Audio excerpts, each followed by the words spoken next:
All right, good day. Hope that you're doing well. So in this video, we're going to be looking into an analytical geometry question from your 2022 previous question paper, right?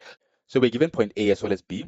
Now, this is a quad, right? ABCD is a quadrilateral. So the equation of DC, now DC is a straight line. They've given us the equation of DC as our y is equals to minus 3, 1 over y is equals to negative 1 over 3x minus 1. Now remember the formula for a straight line, y is equals to mx plus c. Remember your gradient, which is m, it's any value attached to your x. Now DC form an angle, right, which is theta as indicated below. Now we need to determine theta. Now the first question, they want us to determine the size of theta. Now how would I go about determining theta? Okay, I have the gradient of this line DC, right? Remember my m is whatever value that's attached to my x, which is negative 1 over 3, meaning that if I could find my angle of inclination, right? Now, what is my angle of inclination? Remember, it's this angle from your positive x-axis up until your line, right? So if I could find this angle of inclination, right, I would be able to find theta. And how would I do that? Remember, angles on the straight line, they equals to 180, right? So if I could find this angle of inclination, this would enable me to find this theta. This theta is not your angle of inclination, right? So now let me try and go about determining this angle of inclination highlighted in orange using my tan theta is equals to my gradient. Now, tan. Now remember, if you have a negative gradient, right, when you're calculating your angle of inclination, your final answer, you should plus it with 180. This is if you are calculating the angle of inclination for a negative gradient, right, or for a line which has a negative gradient. So this is going to be negative 1 over 3. Now I'm going to take the 10 to the other side so that it becomes an inverse. And punching this into my calculator, I should get negative 18,4 rounded off. Now, adding this to 180, basically this 18,4 would be this angle here, theta, right? But then I'm just trying to show you how. Now, adding the 180, my angle of inclination would be equals to 161,565. Right? So this angle right over here in orange is 161,565. And remember, I said if I take this angle of inclination, right, and I angle of inclination, and I add it to my theta, which is what I was looking for, I expect to get 180. Why? Because these two are angles on a straight line, right? So 180, so this angle of inclination is 161,565. So as a result, your angle theta would be equals to 18,4, rounding it off. Hence I said this 18,4 would represent that angle theta there, right? So the size of theta, it will be equals to 18,4 degrees. Now, determine the equation of line AB, right? If AB is parallel to DC. Now remember, what do we know about parallel lines? If lines are parallel to one another, they would have equal gradient. So as a result, I can conclude that to answer B, right, I'm going to say the gradient of AB is going to be equal to the gradient of DC. Why is that? Because line AB is parallel to DC. All right, now answering this question. So as a result, I have my gradient of my line AB, which is equal to negative 1 over 3. So now remember AB is a straight line, meaning that its equation should be in the form of y is equals to mx plus c. Now I have my value of m, which is my gradient, and my gradient is negative 1 over 3. Now I need to determine c, right? Because I found my m. And how would I do that? I would substitute any point on the line, to be specific, my line AB. Now, what point do I have on my line AB? I have point A. So I'm going to substitute it here. My y at A is 10. My x at A is minus 3 plus c. Right. Now, as a result, my value of c, right, I'm going to take negative 1 over 3 multiplied to negative 3. So let me see what. So my value of c as a result, it will be equals to 9. My equation would be for line AB, negative 1 over 3 x plus 9. Right. So this is the equation of my line AB. Y is equals to negative 1 over 3 x plus 9. Cause why? I was told that these two lines are parallel to one another. Now the second question, they say determine the equation of AD, right? Now if AD is perpendicular to DC, right? So AD is perpendicular to my line DC, right? Now here, remember, with regards to DC, right,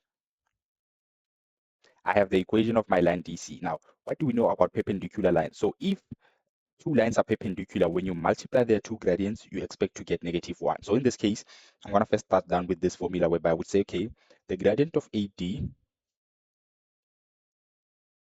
multiplied to the gradient of DC, this should be equals to -1.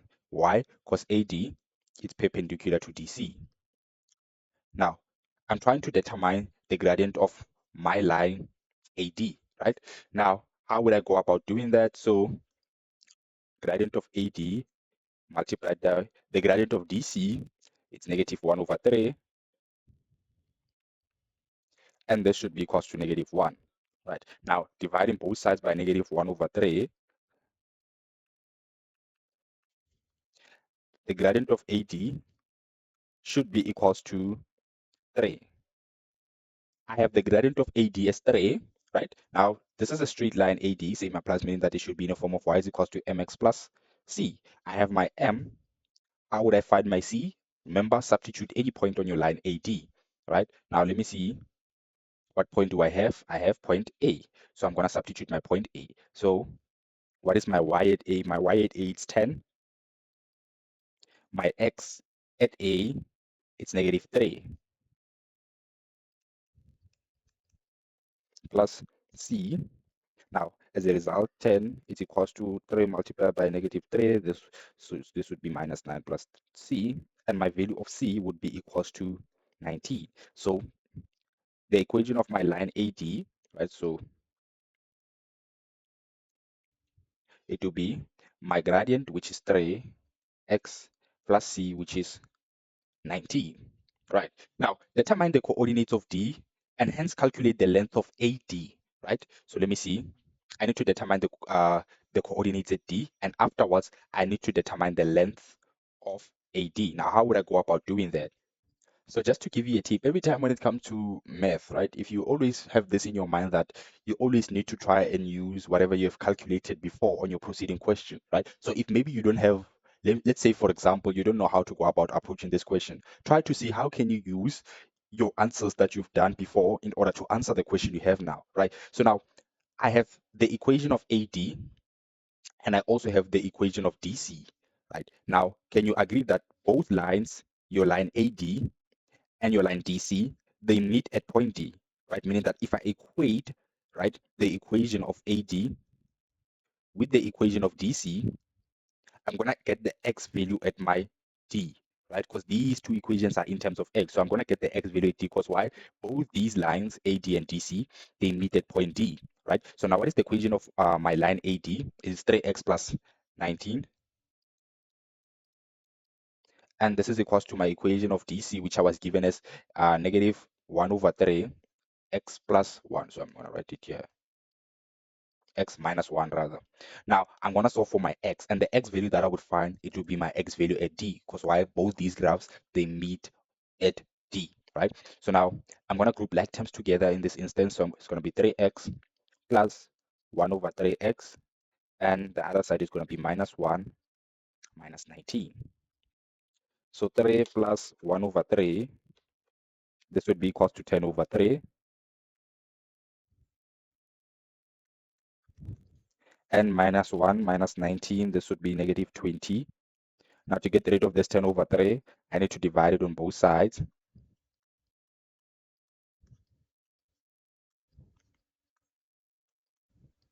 So that I could get my value of x, right? So basically, -20 divided by 10/3, punching it into my calculator, my x value at D would be equals to -6.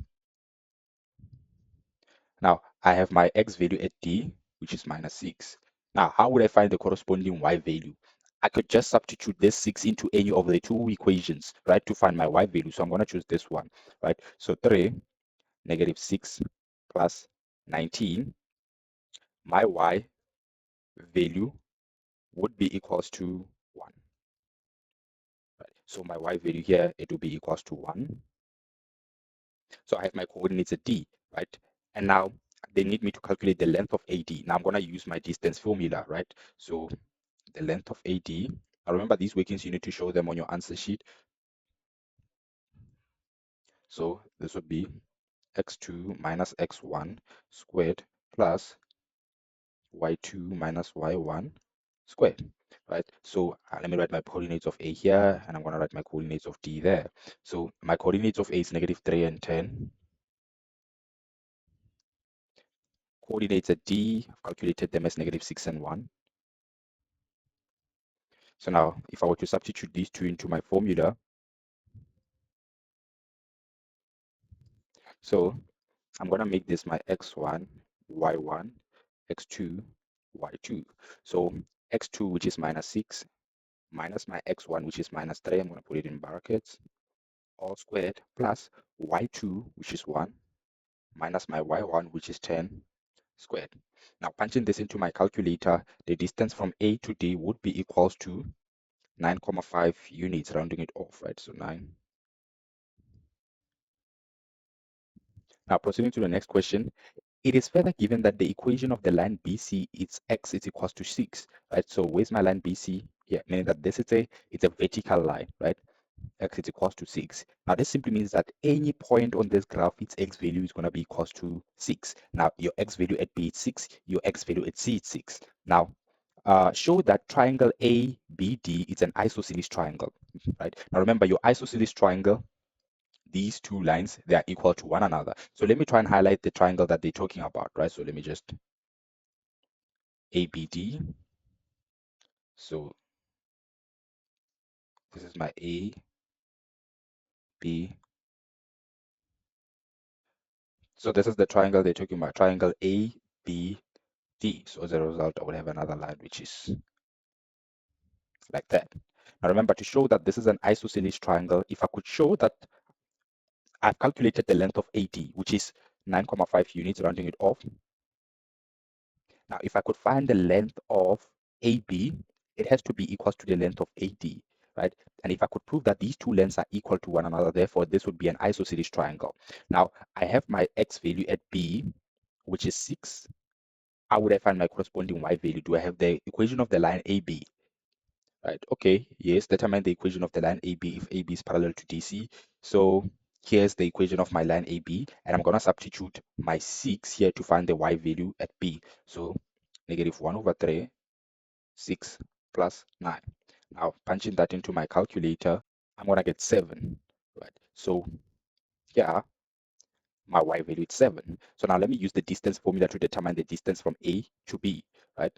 So distance formula from A to B.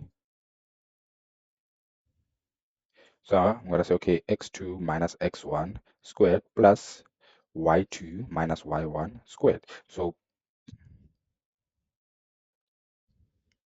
and now substituting my values. Okay, I'm going to substitute the x at A, which is -3, x at B, which is 6, right? So it is -6 squared plus y at A, which is 10, minus y at B, which is 7 squared. Now punching this into my calculator, the length of my AB would be equals to, right?